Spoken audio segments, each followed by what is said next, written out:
Welcome to my বাংলার প্রকল্প channel. আবার চলে এলাম অনেক দিন পর যুব শক্তি প্রকল্পের আপডেট নিয়ে। যুব শক্তি প্রকল্পের ফর্ম ফিল আপ কবে থেকে শুরু হবে, কারা কারা টাকা পাবে, কারা কারা পাবে না, কী কী ডকুমেন্টস লাগবে, সমস্ত বিষয় নিয়ে সঠিক আপডেট আলোচনা করা হয়েছে। তাই ভিডিওটি সম্পূর্ণ দেখুন এবং সঠিক তথ্য জেনে নিন। যুব শক্তি প্রকল্পে আবেদন করার জন্য কলেজ পাস করা পড়ুয়ারা সার্টিফিকেট নেওয়ার জন্য কলেজে ভিড় দেখা যাচ্ছে, কিন্তু এখনও আবেদনই শুরু হয়নি। তাহলে কবে আবেদন শুরু হবে এই নিয়ে সবাই সংবাদ মাধ্যমে নজর রাখছে। বাজেটে প্রস্তাব দেওয়া হয়েছিল 21 থেকে 45 বছর বয়সী যোগ্য শিক্ষিত বেকার যুবদের মাসিক ভাতা দেওয়ার উদ্দেশ্যে অক্টোবর 2026 থেকে যুব শক্তি ভরসা কর্মসূচি চালু করা হবে। এই স্কিমে গ্র্যাজুয়েট বেকারদের জন্য মাসে 3,000 টাকা করে দেওয়া হবে, অন্যদের মাসে 2,000 টাকা করে দেওয়া হবে।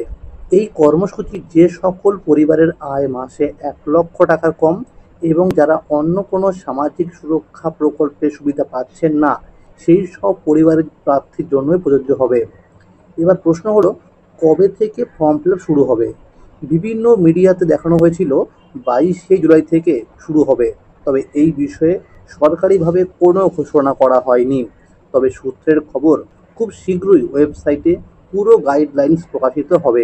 তো বন্ধুরা, এখনও পর্যন্ত কিন্তু ওয়েবসাইটে কোনো রকম আপডেট আসেনি। যুবশক্তি প্রকল্পের যে রয়েছে ওয়েবসাইট, সেই ওয়েবসাইটে এবং এমপ্লয়মেন্ট ব্যাংকে যে রয়েছে অফিসিয়াল ওয়েবসাইট, সেখানে কিন্তু এখনও পর্যন্ত কোনো নোটিশ জারি করা হয়নি। কারা আবেদনের যোগ্য, কারা করতে পারবে না, অন্য কোনো সামাজিক প্রকল্পে টাকা পেলে এই প্রকল্পে আবেদন করতে পারবে কিনা, সমস্ত বিষয়ে জানা যাবে অফিসিয়াল নোটিশ পেলে। তবে এই আগস্ট মাস থেকে ফর্ম ফিল আপ শুরু হতে পারে বলে সূত্রের খবর। তো বন্ধুরা, মনে রাখবেন যে আগস্ট মাস থেকে কিন্তু ফর্ম ফিল আপ শুরু হতে পারে, এটা কিন্তু সূত্রের খবর। অনলাইনের পাশাপাশি অফলাইনেও আবেদন করার জন্য সুযোগ থাকবে।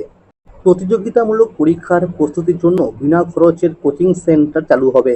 রাজ্যের প্রতিটি জেলায় তৈরি হবে বিনামূল্যের কোচিং সেন্টার। সেই সঙ্গে সরকারি ও সরকার পোষিত কলেজের ছাত্রছাত্রীরা যারা প্রতিযোগিতামূলক পরীক্ষার প্রস্তুতি নিচ্ছেন, তাদের এককালীন 30,000 টাকা আর্থিক সহায়তা দেওয়া হবে। এই জন্য 30 কোটি টাকার অর্থ বরাদ্দের প্রস্তাব করা হয়েছে। কলেজে পড়াশোনা ছেড়ে দেওয়ার প্রবণতা কমাতে বড় ঘোষণা করল রাজ্য সরকার। বাজেটে কলেজ পড়ুয়া অবিবাহিত ছাত্রীদের এককালীন 50,000 টাকা দেওয়ার কথা জানানো হয়েছে। মুখ্যমন্ত্রী শুভেন্দু অধিকারী এক সাংবাদিক বৈঠকে বলেছিলেন, আগের সরকারের কোনো সামাজিক প্রকল্প বন্ধ করা হবে না। তৃণমূল সরকার থাকাকালীন বেকার যুবক যুবতীদের জন্য চালু ছিল যুবশ্রী প্রকল্প, যার মাধ্যমে প্রতি মাসে বেকার ছেলেমেয়েদের 1500 টাকা দেওয়া হতো। পরবর্তী সময়ে আরও একটি প্রকল্প চালু করা হলো, যুবসাথী। এর মাধ্যমেও বেকার ছেলেমেয়েদের প্রতি মাসে 1,500 টাকা করে দেওয়া হয়। কিন্তু যুবসাথী প্রকল্পে অনেকে আবেদন করেও টাকা পায়নি। অন্যদিকে যুবশ্রী প্রকল্পে বাকি রয়েছে বেশ কিছু মাসের টাকা। যুবশ্রী প্রকল্পের ওয়েবসাইটেও বেশ কিছু পরিবর্তন লক্ষ্য করা গেছে। তাহলে কি যুবশ্রী প্রকল্প বন্ধ হবে নাকি চালু থাকবে? এই বিষয়ে সরকার এখনও কোনো কিছু আপডেট বলেনি। তবে বর্তমানে আগের সরকারের সমস্ত প্রকল্পের উপভোক্তাদের তথ্য ভেরিফিকেশন করা হচ্ছে।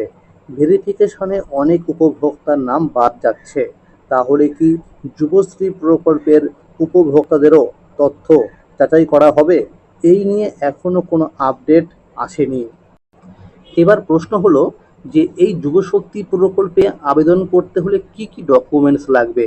মুখ্যমন্ত্রী শুভেন্দু অধিকারী জানিয়েছেন, খুব শীঘ্রই অফিসিয়াল নোটিফিকেশন দিয়ে জানানো হবে এই প্রকল্পের বিভিন্ন শর্ত, কি কি ডকুমেন্টস লাগবে, কারা কারা আবেদন করতে পারবে, সমস্ত বিষয়ে। তবে যে ডকুমেন্টসগুলো অবশ্যই লাগবে সেগুলো হলো, 1 নাম্বার, শিক্ষাগত যোগ্যতার প্রমাণপত্র, মাধ্যমিক বা উচ্চ মাধ্যমিক বা গ্র্যাজুয়েশন, অ্যাডমিট কার্ড, মার্কশিট ও certificate. 2 number, SC ST OBC certificate যদি থাকে। 3 নাম্বার, আবেদনকারীর রেশন কার্ড। 4 নাম্বার, আবেদনকারীর ব্যাংকের পাসবুক ডিবিটি লিঙ্ক থাকতে হবে। 5 নাম্বার পারিবারিক আয়ের প্রমাণপত্র অর্থাৎ ইনকাম সার্টিফিকেট। 6 নাম্বারে আবেদনকারীর ভোটার কার্ড। 7 নাম্বার আবেদনকারীর আধার কার্ড। 8 নাম্বারে এমপ্লয়মেন্ট এক্সচেঞ্জ অফিসের নাম নথিভুক্ত থাকতে হবে। এটা সম্ভাব্য, হতেও পারে নাও হতে পারে। 9 নাম্বারে বলা হয়েছে আবেদনকারীর পিতামাতার আধার কার্ড ও ভোটার কার্ড। 10 নাম্বার আবেদনকারীর বাড়ির কাগজপত্র সম্ভাব্য লাগতে পারে। যারা বর্তমানে মাধ্যমিক বা গ্র্যাজুয়েশনে পড়াশোনা করছেন তারা আবেদন করতে পারবেন না, এক কথায় পাস করে থাকতে হবে। যাদের এসআইআরে ভোটের লিস্ট থেকে নাম বাদ গেছে তাদের টাকা দেওয়া হবে না। তবে যাদের নাম ট্রাইব্যুনালে রয়েছে এবং যারা সিএ এর জন্য আবেদন করেছেন তারাও সরকারি সুবিধা পাবেন বলে জানানো হয়েছে। তাহলে বন্ধুরা বুঝতেই পারলেন যে এখনো পর্যন্ত কিন্তু ওয়েবসাইটে কোনো রকম আপডেট আসেনি। খুব শীঘ্রই আপডেট আসবে বলে সূত্রের খবর। তাহলে বন্ধুরা আজকের এই ছিল আপডেট। যুবশক্তি প্রকল্প সহ সরকারি বিভিন্ন প্রকল্পের আপডেট সবার আগে পেতে হলে চ্যানেলটিকে অবশ্যই মনে করে সাবস্ক্রাইব করে রাখবেন এবং সকলের কাছে শেয়ার করে দেবেন। আর যদি ভিডিওটি ভালো লেগে থাকে অবশ্যই একটি লাইক করে দেবেন। ধন্যবাদ।